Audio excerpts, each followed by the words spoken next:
Now that we've went through all those vocabulary words and we've went through their meanings, I will read you the book, The Series of Unfortunate Events, The Bad Beginning by Lemony Snicket, and you will have to try and listen to the vocabulary words that I gave to you earlier, and you know, take a look at it in action, in context, and see how you feel about it.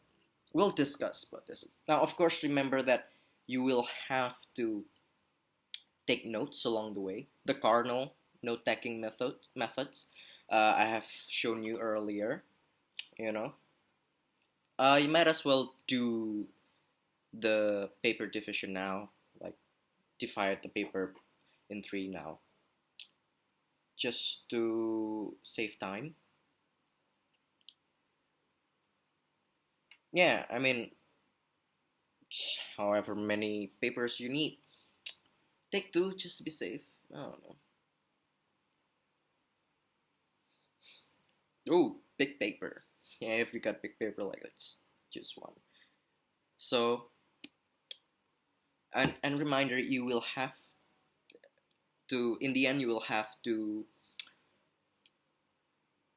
pair up, make a pair of three, and you will have to discuss what you have written down with your partners, and that will be the final assessment for this subject, not subject, this particular material. Right? Okay. So are you guys ready? I'll read you the first two paragraphs first. Uh, See if you can take notes. I will take a look at your notes as we go along after I read the paragraphs. And I want you to write down, the interesting key bits, key points. Okay? Okay, let's start. A series of unfortunate events, The Bad Beginning by Lemony Snicket. Chapter 1. If you are interested in stories with happy endings, you'd be better off reading some other book. In this book, not only is there no happy ending, there is no happy beginning, and very few happy things in the middle. This is because not very many happy things happen in the lives of the three Baudelaire youngsters.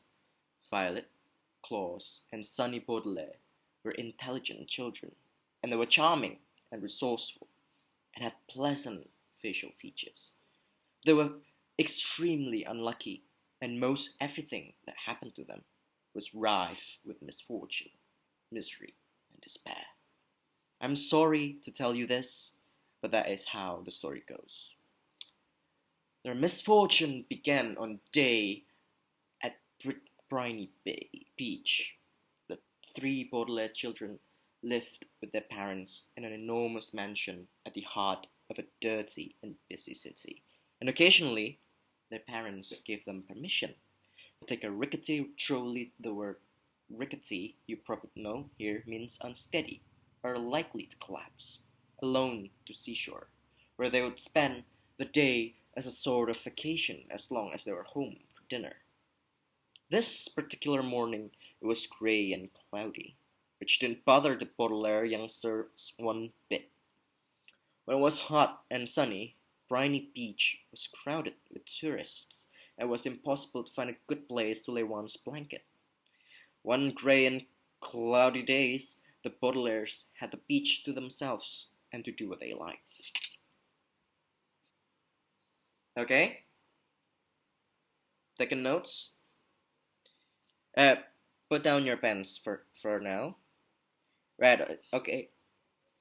I'm gonna try to ask you some questions about what you just heard, just to see if you get, like, the gist of it, like the important bits. First, what do you think of Lemony Snicket's writing style, in which he directly addresses the reader instead of what authors would typically do, trying to immerse you in their story. What do you think about it? Interesting. Yes, that is an interesting point. Yes, it is intended for children. But do you see anything out of place here? Yes, it is not a happy story. Au contraire to, most children's story where everything's get resolved neatly at the end and everyone gets a happy ending. Lemony Snicket, in turns, tells you outright in the beginning of the book that this is in fact not gonna be happy for you, may not be pleasant to read for you. Yeah, good point. Good point. Good point. So what else? What what about the three main characters? Who are they? Yes, Violet, Claus, and Sunny Baudelaire. Can you tell me how to spell out Baudelaire? Yeah, it's a French name in origin, I believe. Baudelaire.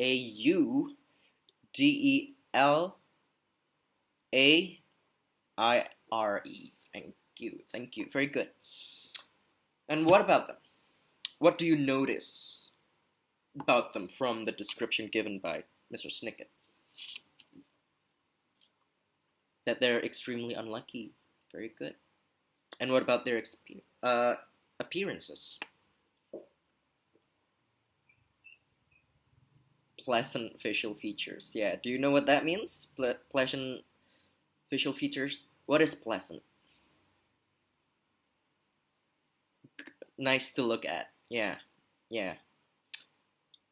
Feels good, makes you feel good. You look at their faces and you feel good. And what else about them? Yep, they're intelligent, charming, yes, resourceful. Very good. What is resourceful? What does it mean to be resourceful? Mm-hmm. Whoa, one by one, guys, one by one. Okay, how about you, Michael? Mm-hmm. Yeah, yeah, all very good answers. Resourceful means that you have many resources. You know how to get resources when you're in a pinch, like for example, when you're in a jungle and you need a water source of water, you can go and find them.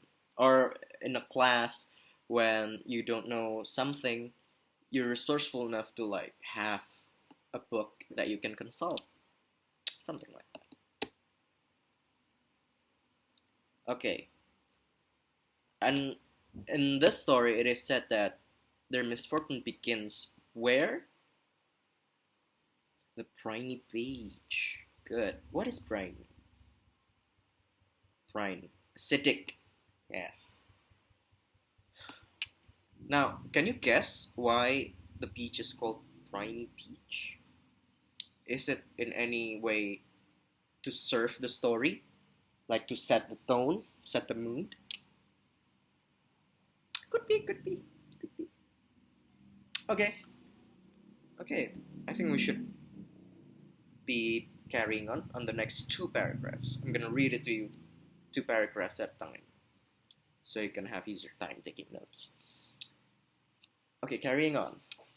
Violet Baudelaire, the eldest, liked to skip rocks. Like most 14-year-olds, she was right-handed, so the rocks skipped farther across the murky water when Violet used her right hand than when she used her left. As she skipped rocks, she was looking out the horizon and thinking about an invention she wanted to build. Anyone who knew Violet well could tell she was thinking hard because her long hair was tied up in a ribbon to keep it out of her eyes.